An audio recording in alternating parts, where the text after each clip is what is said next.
নির্বাচনের আগেই হোঁচট খেয়েছে ধর্মভিত্তিক দলগুলোর জোট। ইসলামপন্থীদের ভোট এক বাক্সে আনার লক্ষ্যে গঠিত ১১ দলীয় ঐক্য থেকে সরে গেছে ইসলামী আন্দোলন বাংলাদেশ। ফলে এক বাক্সের ভোট এখন বিভক্ত ৩ ভাগে। নির্বাচনের হিসাব কি তবে পাল্টে গেল? জানাবো আজকের স্টার এক্সপ্লেন্সে। ইসলামপন্থী ভোটারদের সামনে এখন ৩টি পথ খোলা রয়েছে। ১, জামাত ইসলামী নেতৃত্বাধীন নির্বাচনী জোট, যেখানে ৫টি ইসলামী দল রয়েছে, এবং ২, চরমোনাই পীরের নেতৃত্বাধীন ইসলামী আন্দোলন বাংলাদেশ, যারা এককভাবে নির্বাচন করতে যাচ্ছে, এবং ৩, বিএনপি নেতৃত্বাধীন জোট, যেখানে কওমি ঘরানার ৩টি দল রয়েছে।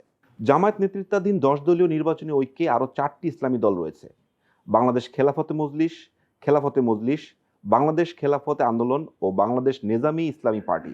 ইসলামী দলগুলো বাদে জোটে রয়েছে জাতীয় নাগরিক পার্টি, এনসিপি, এলডিপি ও এবি পার্টি। জামায়াতের নেতৃত্বাধীন জোটে এনসিপির সংযুক্তি নিয়ে আপত্তি তোলে ইসলামী আন্দোলন বাংলাদেশ, বাংলাদেশ খেলাফতে মজলিস সহ কয়েকটি দল।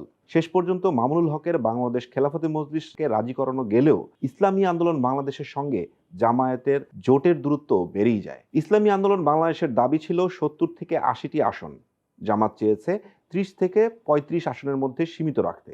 শেষ পর্যন্ত সমঝোতা না হয় জোট ছেড়ে একক নির্বাচনের সিদ্ধান্ত নেয় ইসলামী আন্দোলন বাংলাদেশ।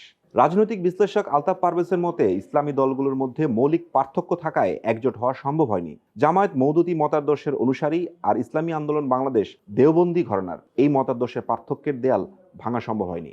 রাজনৈতিক বিশ্লেষকদের মতামত অনুসারে বাংলাদেশে অতীত ইতিহাস বলে ইসলামপন্থী দলগুলোর জোট ২ ভাগে বিভক্ত।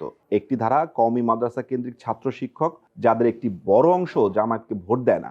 এই ধারার ভোটগুলো বিএনপি সহ স্বতন্ত্র প্রার্থীদের দিকে যেতে পারে। দ্বিতীয় একটি অংশ, যারা প্রধানত ইসলামী আন্দোলনকে ভোট দিতে পারে বলে একটি প্রতিবেদন লিখেছে bdnews24.com। আলতাফ পারভেজের মতে, এই বিভক্তির কারণে এখন ইসলামী আন্দোলন জামায়াতের ভোট ব্যাংকে ভাগ বসাতে চাইবে। এতে নিম্নকক্ষে ক্ষতি হলেও উচ্চকক্ষে তারা লাভবান হতে পারে।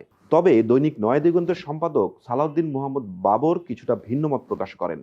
তার মতে, ইসলামী আন্দোলনের প্রতি ধর্মীয় আবেদন থাকলেও রাজনৈতিকভাবে এর প্রভাব অনিশ্চিত, তাই জামায়াতের ভোটে খুব একটা প্রভাব পড়বে বলে তিনি মনে করেন না। রাজনৈতিক বিশ্লেষক ও লেখক মহিউদ্দিন আহমেদের ভাষ্যমতে, শুরু থেকেই ওয়ান বক্স পলিসি টেকার সম্ভাবনা ছিল কম।